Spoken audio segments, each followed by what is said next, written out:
Naintindihan niyo mga kapatid? Praise God. So, sabi po ni Martin Luther, sabi niya rito, darkness cannot drive out darkness. Only light can do that. And hate cannot drive out hate.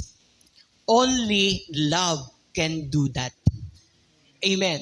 Uulitin ko, darkness cannot drive out darkness. Hindi mo pwedeng, amen, palayasin ang dilim sa kapwa dilim.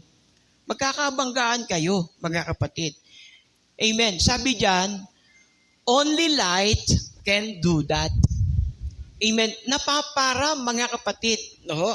Napaparam yung pong dilim kapag mayroong liwanag, praise God, na nariyan.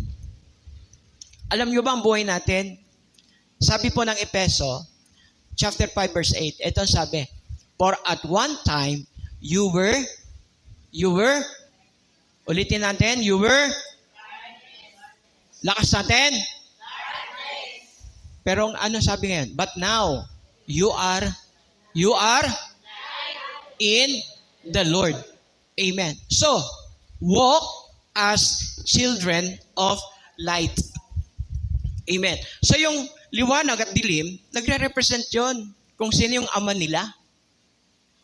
Sabi rito, kung tayo ay nasa liwanag, we are the children of light. You are the children of light. Amen. And we believe yung light na yon, mga kapatid, is